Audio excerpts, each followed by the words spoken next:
pour ce chapitre-ci, puisque de toute façon j'ai lu malheureusement les spoilers, donc du coup je pouvais pas être surprise de ce côté-ci. Ces temps-ci je commence à vouloir lire les spoilers quand même, c'est parce que depuis les chapitres de malade qu'on a, là ça commence à devenir chaud, n'empêche l'attente. Donc ce coup-ci malheureusement pas de réaction live, peu importe.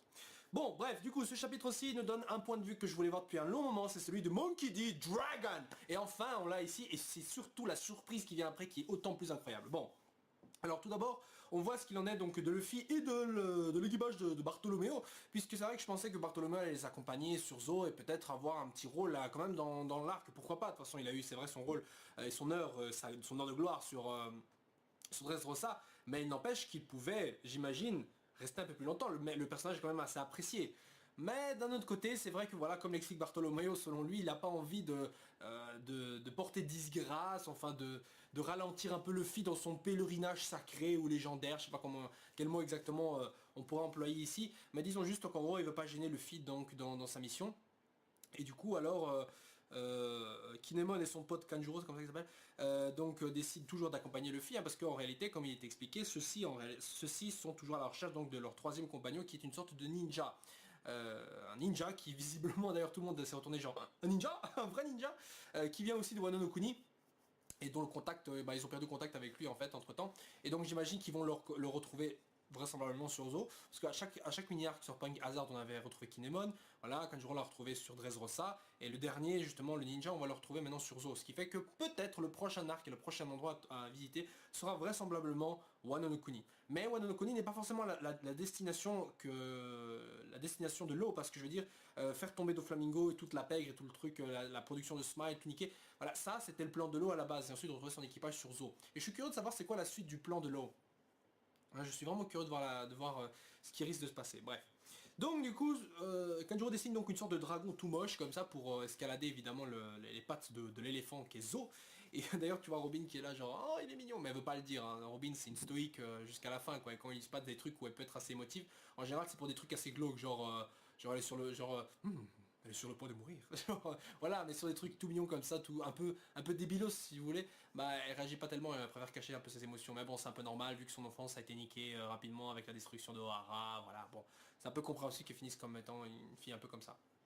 Bref, donc les Mugiwara donc, sont en train d'escalader donc Zo, et justement, qu'est-ce qui se passe? On a apparemment quelqu'un qui est en train de tomber, je pense pas que ce soit une véritable attaque, je pense que quelqu'un est en train de tomber de Zo, mais on voit pas qui c'est. Est-ce que c'est Sanji, est-ce que c'est un ami, ou Chopper, Brook, peu importe, ou juste une personne qui fait partie des Minkmen donc, qui sont sur l'île, ou alors un membre de l'équipage de Kaido, des hommes de Kaido donc, qui sont déjà sur Zo. Je sais pas trop, on verra bien ce qu'il en est, parce que là, aucun moyen de deviner. Mais si c'était Sanji, ce serait cool, vraiment cool.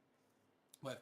Et là vient donc, ça c'était la partie des Mugi, mais bon voilà, donc je comprends bien que la team des samouraïs, enfin avec le ninja, ça va s'agrandir, ce qui leur permettra d'avoir une importance, on va dire une sorte de guide, enfin vous voyez, il y a toujours quelqu'un, quand ils vont visiter un royaume, ils sont toujours accompagnés de gens qui connaissent bien le royaume. La dernière fois c'était Vivi, bon il y avait Rebecca et les autres, mais de toute façon l'eau visiblement, même si visitaient la première fois de Dressrosa, ils savaient plus ou moins ce qu'il fallait faire dedans, quoi. Enfin ce qu'il fallait faire là-bas. Quand il sera en Wano Kuni, il y a de grandes chances que justement la bataille avec Kaido, ou une grosse bataille avec lui en tout cas, se déroule justement sur Wano. Je sens une guerre, un truc comme ça. Enfin pas la plus grosse guerre bien sûr, ce sera un peu trop tôt pour tout ça, mais au moins quelque chose, une grosse bataille en tout cas à ce moment-là. Bref. Et donc, on a ensuite un passage donc avec Monkey D. Dragon, comme je l'ai dit, un personnage qu'on n'a pas revu depuis belle lurette déjà, et je voulais entendre un commentaire tu vois, sur le fils quoi, tu vois, un beau commentaire genre sur son fils, genre voilà, il a niqué Flamingo et tout, voilà, merci. Et ben non, en fait, le mec il en a un peu marre d'entendre que de parler de son fils, ça saoule un peu, j'imagine que même Sabo, comme il a dit, arrête pas de lui en parler, donc ça a saoulé. Bref, et surtout il constate lui, enfin il constate ces hommes et les dragons donc constatent que justement la plupart des factions donc des révolutionnaires gagnent un peu partout dans le monde, tout simplement parce que depuis la chute de Doflamingo, le approvisionnement en armes de certains gangs, enfin de certaines forces, on va dire qui répriment un peu le peuple et tout, elles sont en train de tous de tomber l'un à la suite de l'autre. On a bien vu justement à la suite de Doflamingo qu'il y a plusieurs justement milices comme ça qui se rendent compte qu'elles ne peuvent plus en quelque sorte poursuivre les guerres civiles. Tout simplement parce qu'elles n'ont plus d'armes, elles n'ont plus à recevoir d'armes, et donc du coup elles préfèrent abandonner et déclarer, on va dire, forfait si vous voulez. Et c'est une bonne chose pour Dragon. Et justement, d'ailleurs, c'est vrai que j'avais oublié, mais Koala pensait, et les autres révolutionnaires en grande partie aussi, que Nico Robin a véritablement été donc, kidnappé à Shabondi. Sur l'archipel Shabondi, rappelez-vous, il y avait les faux Mugiwara, et il y avait justement la fausse Robin qui avait trouvé Chopper, et celle-ci venait de se faire justement enlever par des hommes du gouvernement mondial qui la prenaient pour la vraie Robin, c'est attardé. Bref, qui la prenaient pour la vraie Robin et du coup justement Chopper était en stress, genre ah mais faut sauver Robin. Et voilà, donc du coup on n'a jamais vraiment su ce qui lui est arrivé, j'imagine qu'elle a été égorgée, la pauvre, vous vous rendez compte. Enfin bref, elle s'est fait exploser. Et du coup tout le monde, enfin les révolutionnaires pardon, qui ont certainement entendu la nouvelle, genre ouais il paraît que le gouvernement mondial aurait capturé Robin, bah ils stressaient un peu mais au final ils se sont rendus compte que c'était pas le cas. Voilà. Et donc après une petite discussion justement, Dragon justement demande une réunion de tous les grands leaders donc de l'armée des révolutionnaires et là t'es là quoi, attends il réunit tous les leaders, c'est pas un truc qu'on voit très souvent, hein.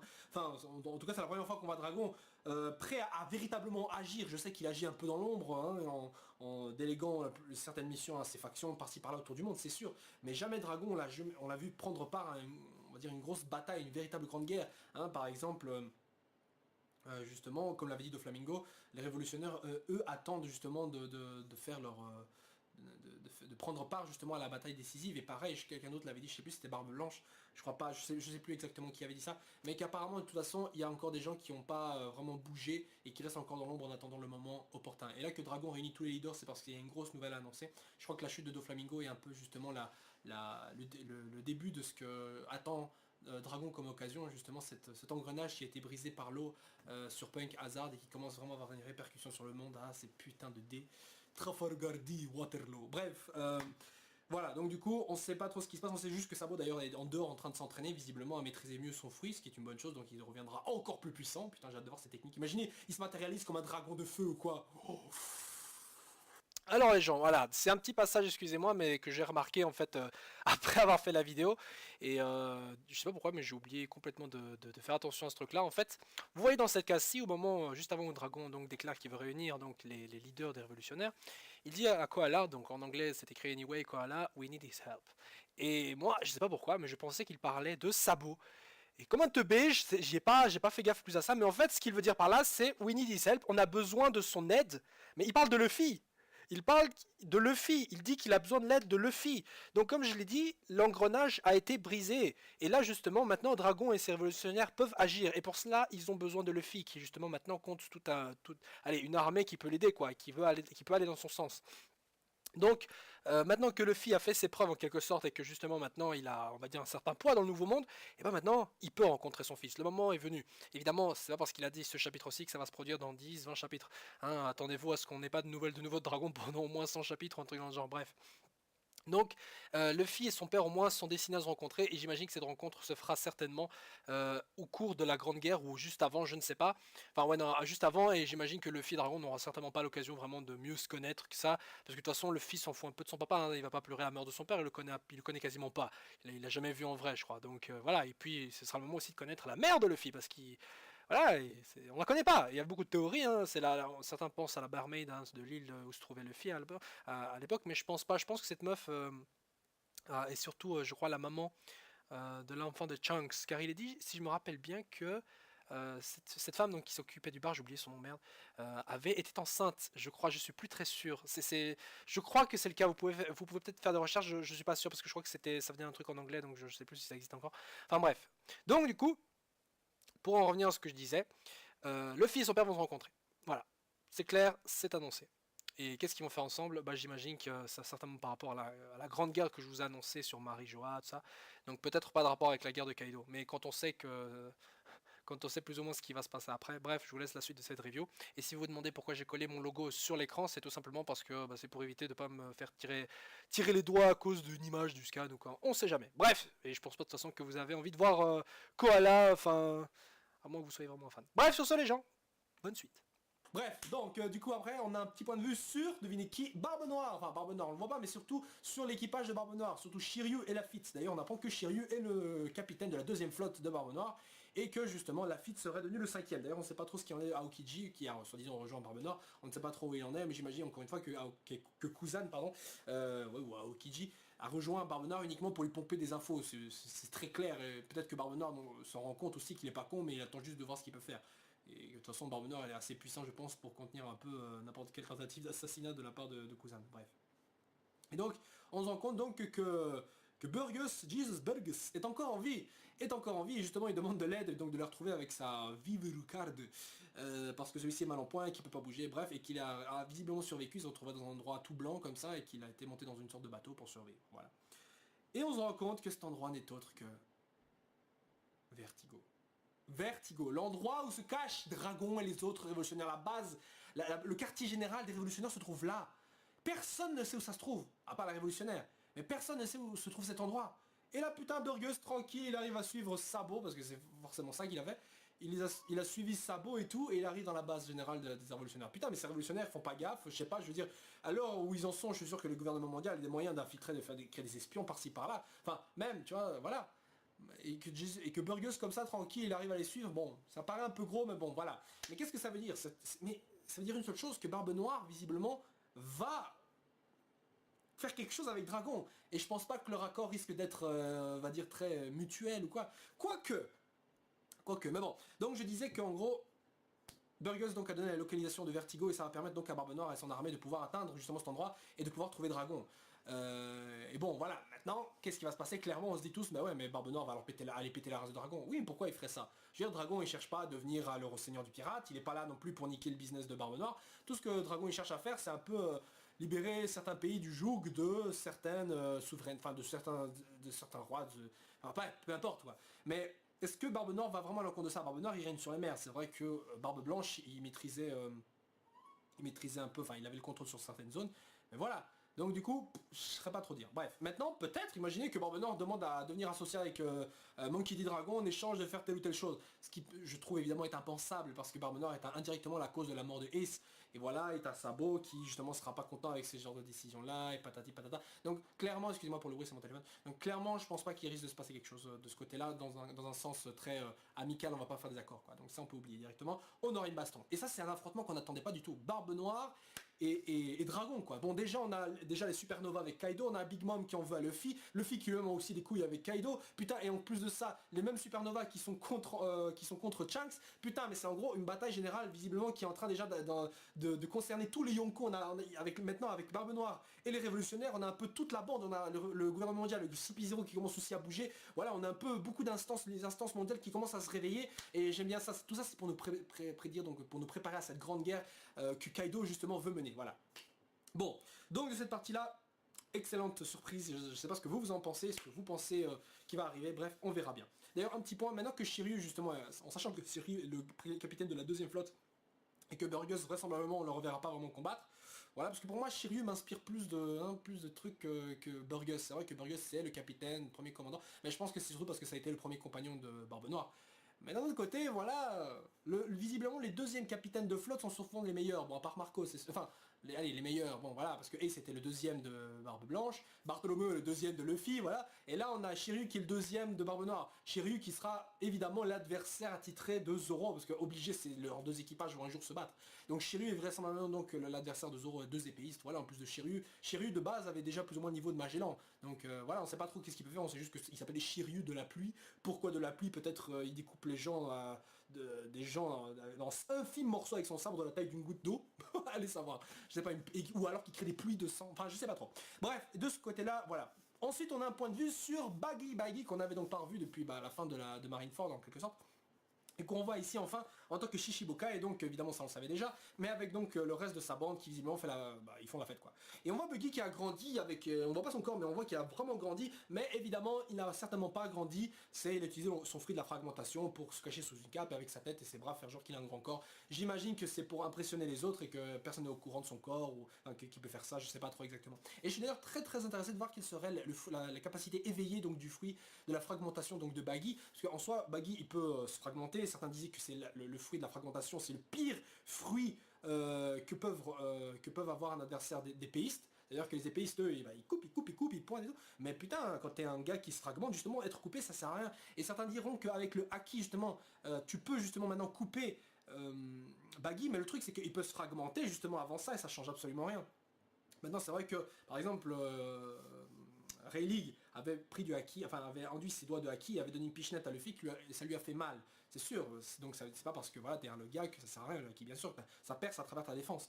Mais est-ce que le fruit de la fragmentation est vraiment une défense en soi? Ça change pas les propriétés du corps, ça te donne la capacité de te diviser comme ça en rondelles, donc tu pourrais le faire avant et tu pourrais quand même esquiver l'attaque. Donc voilà, on sait pas trop. Maintenant Baggy lui-même est certainement devenu plus fort, hein. Enfin ce serait con sinon. Enfin, je sais qu'il est plus faible que d'autres, que les gens le pensent qu'il est plus fort, mais je pense qu'il a gardé plus ou moins le même niveau de force.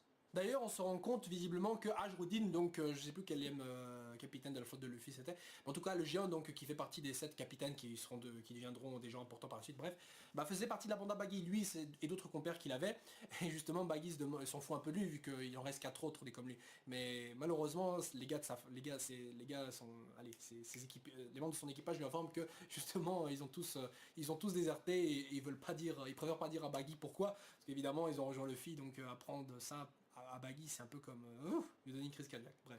Donc je suis surpris de le voir, mais en même temps ça me fait plaisir de le voir, mais je sais pas pourquoi en fait on le voit. En fait je sais que c'est parce que voilà, il faut bien voir à quoi il ressemble et voilà, mais je veux dire on apprend rien de vraiment concret si ce n'est que Ajrudin venait de, allez, était un comparse de Baggy avant. Mais bon, en tout cas on voit que celui-ci a toujours la même célébrité. D'ailleurs il a une plus grosse touffe, d'ailleurs il ressemble à Golden Shiki. D'ailleurs comme ça, mais bon voilà, c'est une belle ressemblance.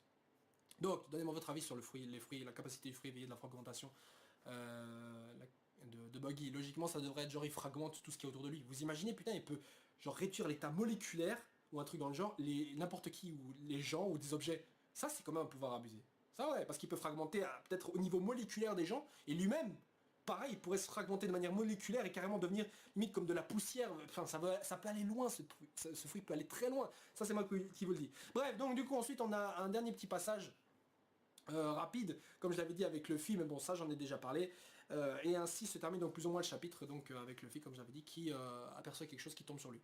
Bon, alors, en grande partie, on pourrait dire que ce chapitre, le chapitre d'avant et le chapitre encore d'avant constituent un peu le chapitre plus ou moins petit tour du monde dont je m'attendais, enfin que j'espérais voir. Au final, Oda l'a divisé en 3 chapitres, mais bon, c'est vrai qu'il faut quand même progresser. Je pense qu'il a fait le bon choix de faire ça parce que d'un côté, on a des infos et on progresse un peu au niveau du voyage, du périple, et ainsi de suite dans les chapitres suivants. Et ce chapitre-ci ne fait pas, on va dire, ne déroge pas vraiment à la règle, même si on progresse très lentement. Donc là, ils étaient dans le bateau et maintenant ils sont en train d'escalader lentement. D'ailleurs, c'est vrai que je me demande comment Sanji et les autres ont pu escalader tout ça parce que eux, ils n'ont pas eu le dragon, hein, le dragon tout moche là pour monter les eaux. Donc je sais pas trop comment ils ont fait, mais bon, on verra. En tout cas, le Thousand Sunny est intact et il est là. Bref. Donc les gens, on se retrouve la semaine prochaine pour le prochain chapitre de One Piece. Ce chapitre-ci était un chapitre assez intéressant, pas de grosses révélations, si ce n'est évidemment la rencontre future, le foreshadowing sur un conflit évident entre Dragon et Blackbird. Maintenant, il est certain aussi que si les deux doivent s'affronter, on verra ça. Ce que je veux dire, c'est vrai qu'il y avait le Shanks contre Kaido qui a été... on va dire annoncé, enfin qui était en train de se dérouler, mais on l'a pas vu. On sait juste que visiblement Shanks avait terminé cette bataille plus tôt que prévu et qu'il en est ressorti indemne, et visiblement Kaido aussi. Donc c'était une bataille qui n'a pas vraiment servi, si ce n'est à contenir l'armée de Kaido pendant que Barbe Blanche se faisait un peu poutrer la gueule. Voilà. Et d'ailleurs, à propos de Shanks, j'en profite pour dire, vous savez que dans un des jeux de One Piece, qui est sorti sur PS3 je pense, il était dit que le pouvoir dans le jeu de Shanks serait le pouvoir de ralentir le temps. Et vous allez me dire, il y a déjà le Noro Noro no Mi là que possédait, comment il s'appelle, Foxy, je crois que je sais plus comment il s'appelle, l'enculé là, avec qui il faisait, putain, ça remonte à avant Water 7 ça. Enfin, Foxy, ouais, il s'appelait comme ça. Vous savez le mec qui avait, il faisait de la boxe avec un afro Luffy, vous voyez, il y avait même des jeux, des épreuves comme ça. Bon, ça date vraiment juste, c'est l'arc, le mini arc qui n'est même pas hors série d'ailleurs, je rappelle, qui se roulait avant Water 7. Et ben il avait un pouvoir comme ça, il pouvait ralentir les gens qui se trouvaient dans son Noro Noro no Beam ou un truc comme, je sais plus comment ils appellent cette technique. Mais Shanks, lui, ce serait genre ralentir le temps ou genre la perception du temps éventuellement. Ça veut dire qu'en gros, par exemple, il y aurait une bataille. Et genre, il balance comme l'eau, par exemple, une sorte de dôme, où tous ceux qui sont à l'intérieur, bah, ils ont l'impression de voir le temps défiler normalement, mais à l'extérieur, le temps passe beaucoup plus vite. Vous voyez? Un peu comme, je dirais, la salle du temps et de l'esprit. Vous voyez, le temps est en gros plus ralenti à l'intérieur de cette zone. Et que c'est pour ça, justement, que Shanks s'est terminé la guerre plus tôt que prévu. Hein, c'est pour ça, donc c'est une hypothèse qui est tirée de ce qu'avait prédit le jeu. Maintenant, je sais plus c'est quel jeu exactement, c'est un des derniers qui était sorti, je crois, enfin je sais plus trop. Mais voilà, donc c'était juste un truc pour vous dire ça, vous pouvez facilement retrouver l'information parce qu'il y a des gens qui ont carrément fait des théories là-dessus. Et ne me dites pas aussi, ah ouais mais Shanks il avait pas de fruit du démon, il a bien sauvé Luffy, il s'est pas noyé. Oui bah attends, Shanks il a pu choper un fruit après ça aussi, hein. On l'a pas vu pour autant se noyer ou quoi que ce soit, hein. On l'a pas vu nager, et voilà, on l'a pas vraiment nager, on l'a juste vu monter... sur le bateau de Barbe Blanche, après il a arrêté l'attaque de Akainu, d'ailleurs le mec il est sorti de nulle part, hein. Je veux dire, Akainu par exemple et Kobe, ils étaient certainement pas près de la rive, enfin pas forcément juste à côté, mais ils étaient quand même un peu plus loin, et l'équipage de Shanks, voilà, ils arrivent pas comme ça, d'un coup tranquille, Shanks il arrivait genre bam, comme ça vous allez me dire c'est parce qu'il est rapide, mais quand même, je veux dire là on n'a pas n'importe qui, il y a des amiraux et tout, n'importe qui aurait pu le voir, donc peut-être qu'il a utilisé son fruit justement pour ralentir le temps de tout le monde et genre se ramener, bam, comme ça directement d'un coup. Vous voyez, bon c'est plus ou moins ça que je veux dire, maintenant c'est peut-être possible que je me trompe et qu'en fait c'est juste qu'il est rapide et que voilà, il s'est passé un truc qui fait que la bataille s'est terminée plus vite. Voilà, bon les gens c'est tout ce que je voulais dire sur ce chapitre. Donnez-moi votre avis sur le chapitre, donnez-moi vos prédictions, dites-moi ce que vous en pensez. Moi je pense que j'ai dit ce que je devais dire de mon côté. Et on se retrouve donc la semaine prochaine pour le prochain chapitre de One Piece. Voilà, ciao ciao. Ah oui, dernier point, c'est vrai. Petit détail, si vous regardez le bateau justement se trouve Shiryu et Lafitte, vous voyez que leur bateau est en fait une version un peu améliorée de leur petit radeau qu'ils avaient. Vous vous souvenez sur Jaya avant que Luffy et les autres atteignent Skypiea, quand ils voulaient monter avec le stream, je sais plus comment ils appelaient, le courant dans la mer, là, une sorte de tempête, là, le tourbillon qui monte dans le ciel carrément, enfin bref, et bah t'avais justement Barbe Noire dans son petit bateau qui ressemblait à une sorte, qui était un bête radeau j'avais l'impression, et là tu vois genre la même truc de son bateau, c'est en fait deux gros troncs d'arbres, et voilà, t'as le truc à l'intérieur, t'as un bateau classique. Donc c'est comme s'il avait à peine amélioré le truc, quoi, je trouve ça assez marrant. D'ailleurs, dernière petite info, et c'est le dernier cette fois-ci promis, le Jolly Roger de Barbe Noire, c'est-à-dire le drapeau de pirate. Vous voyez bien que c'est donc c'est trois crânes comme ça, 1, 2, 3. 3, pourquoi 3? Je veux dire quand vous voyez Luffy, vous voyez le chapeau de paille, vous comprenez le lien. Hein, vous voyez Barbe Blanche, c'est la moustache et tout. Vous voyez bien. Mais pourquoi 3 crânes pour Barbe Noire? Ça renvoie à la théorie du Cerbère. Ça renvoie à la théorie du Cerbère pour Barbe Noire. Si vous ne connaissez pas cette théorie, je vais vite vous la résumer. Il est dit en fait que Barbe Noire aurait une capacité, ou aurait éventuellement mangé, et je l'avais déjà dit, ça c'est vrai, avant, un fruit du démon qui lui permettrait d'absorber 3 fruits du démon. Et d'ailleurs, certains disent même en fait que le fruit qu'il a volé... Non pardon, ça n'a rien à voir. Mais en gros, il dit que d'une manière ou d'une autre, Barbe Noire a le pouvoir justement de pouvoir absorber 3 fruits du démon. Comment, pourquoi, on ne sait pas trop. Et que c'est pour ça qu'il y a 3 crânes sur son drapeau. Et d'ailleurs, quand ils étaient sur Jaya, après avoir discuté avec Barbe Noire, Zoro avait dit combien sont-ils, ou je sais pas quoi, ils sont plusieurs. C'est une discussion, c'est un truc très important. Il y avait Nami, Zoro et Luffy à ce moment-là, et il y avait Barbe Noire donc qui venait de terminer son speech. Et je sais pas quoi, enfin je sais plus comment était le dialogue, mais il était suggéré qu'en gros, Zoro dise de Barbe Noire que ce n'était pas il au singulier, mais genre ils étaient plusieurs. Il n'y avait pas qu'une seule personne qui parlait. Enfin, je vous recommande d'aller revoir donc cette partie-là. Vous voyez qu'il y a un petit passage, comme s'il ressentait une présence, plusieurs présences en Barbe Noire, comme s'il y avait plusieurs personnes en lui. Ce qui expliquerait pourquoi Barbe Noire est capable d'absorber justement plus d'un fruit du démon. Donc il a le Yami Yami Nomi, il a le Gura Gura Nomi, je crois que c'est ça le nom, celui de Barbe Blanche. Et là, s'il y a un troisième fruit qu'il doit absorber, vraisemblablement ce sera le plus puissant des Zoan. Et vu qu'on a Kaido avec le Kaido des 100 bêtes et qu'il a une armée de Zoan, forcément que le fruit Zoan qu'il va prendre est peut-être celui de Kaido s'il en a un, ou alors du plus puissant Zoan dont il dispose dans son armée. Voilà, c'est plus ou moins ça. Le plus puissant Logia, le plus puissant Paramecia et le plus puissant Zoan, ou en tout cas le plus utile. Allez savoir ce que ça peut être. Ça peut être non pas le lion, ça... Quoique on a déjà eu le lion. Non allez, parce que le roi de la jungle c'est le lion, mais... Enfin, Pecoms est un... On ne sait pas si Pecoms d'ailleurs est un lion avec le fruit du démon de la tortue ou une tortue avec le fruit du démon du lion. C'est pas assez clair, mais je pense que c'est plus le fruit du démon de la tortue. Bref, peu importe.